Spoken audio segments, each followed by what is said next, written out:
দেখতে যদি টাকা লাগতো তাহলে মনে হয় কেউ স্বপ্ন দেখতো না, আর স্বপ্ন পূরণ করতে ঠিকই টাকা লাগে, টাকা ছাড়া স্বপ্ন পূরণ হয় না। যাই হোক, আমরা মা ছেলে কোথায় চলে আসলাম। আসসালামু আলাইকুম, আল্লাহর রহমতে সবাই ভালো আছেন, আমরাও আলহামদুলিল্লাহ ভালো আছি। তো চলে আসলাম কোথায়, চলুন দেখা যাক, পুরা ভিডিওটা দেখতে হবে। সময় মা ছেলে একদম সকাল বিকাল সব সময় বের হইতাম, সময় এবং কর্মব্যস্ততা সবকিছু মিলাইয়া আগের মতো সেভাবে বের হইতে পারি না, এখন চাইলেও খুব একটা মতো সময় পাই না। যাই হোক, আমরা শুক্র শনি দুইটা দিনেই পাই, কারণ এই অফ ডেতে বের হই এবং যেখানে যাই। যাই হোক, একটা সারপ্রাইজ ছিল, সেই সারপ্রাইজটা কি ছিল এটা আমি দেখতে গিয়েছি, জাস্ট এখনো নেওয়া হয় নাই, নিব খুব আর্লি সুন। জগতে আমি যখন থেকে কাজ স্টার্ট করেছি তখন থেকে আমার ওই স্বপ্নটা কিন্তু পুরোপুরি মনের ভিতরে একদম জমা করে রেখেছি, তার জন্য আমার সব সময় একটা সেভিংও ছিল। তো যাই হোক, নিব বলে নিতে পারি না, সংসার যে চালাই সেই জানে সংসারের উপরও কত ইনভেস্ট করতে হয়। থাকলে হয়তো বা আমার স্বপ্নগুলো পূরণ করা খুব ইজি হয়ে যাইতো, কারণ সংসার যদি একজনের টাকায় চলতো, আরেকজনের টাকা দিয়ে আমার স্বপ্নগুলো আমি পূরণ করতে পারতাম। তো এখন তো আমার টাকা দিয়ে সংসার চালাইতে হয়, ওখান থেকে সেভিংস করেই কিন্তু আমার স্বপ্নগুলো পূরণ করতে হয়। যদিও আমার কখনোই বড় কোনো স্বপ্ন ছিল না, ছোট ছোট স্বপ্ন। আলহামদুলিল্লাহ আপনাদের দোয়া ভালোবাসা আছে বলে বড় কোনো স্বপ্ন থাকলেও সেটাও আলহামদুলিল্লাহ পূরণ করতে পারবো ইনশাল্লাহ। যাই হোক, আমার সেই ছোট্ট স্বপ্নটা হচ্ছে এত ছোটও না, একটু বড়ই হচ্ছে।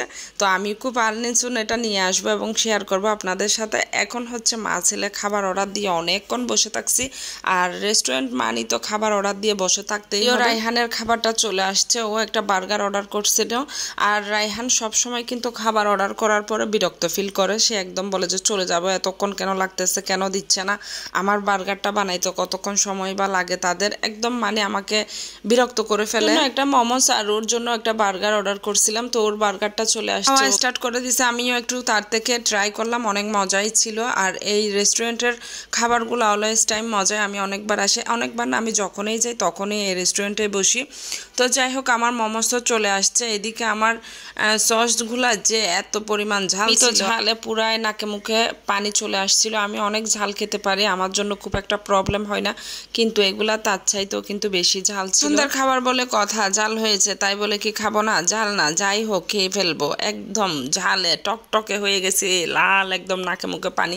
তারপরেও কিন্তু আমার খাবার দাবার চলতেছে আর চলতেছে হুরুস্তুল, কারণ খেতে গেছি, খেতে তো হবে, ঠিক না? রেখে আসলে কি হয় বলেন? আমরা মা ছেলে এরকমই, যে আমি যদি খেতে না পারি উড়ে দিব, ও যদি খেতে না পারে একজনের সাথে একজন শেয়ারিং করে তারপরেও কিন্তু খেয়ে ফেলতেছে, যে এত ঝালের ভিতরে আমার মা তো এই ছাদ দিচ্ছে না, খাবারগুলাকে খেয়ে ফেলতেছে, সে মনে করছে ঝালের জন্য রেখে দিব এবং সে খেয়ে ফেলবে, আমি তো তার জন্য রাখছি না, আমারগুলো আমি খেয়ে নিচ্ছি, আমি ছাড়া আর কি আছে বলেন মা ছেলের। তো যাই হোক, খাওয়া দাওয়া শেষে এখন নায়ের বুকের ভিতরে কিন্তু একটা মোমোস পুরা ঢুকাই দিছে, আর ওইটা নিয়ে সে ছবির পোজ দিতে পারতেছে না। আমি বলছি একটা ছবির পোজ দাও, সে বলে যে আমি দিতে পারবো না, দেখেন কিভাবে হয়ে আছে।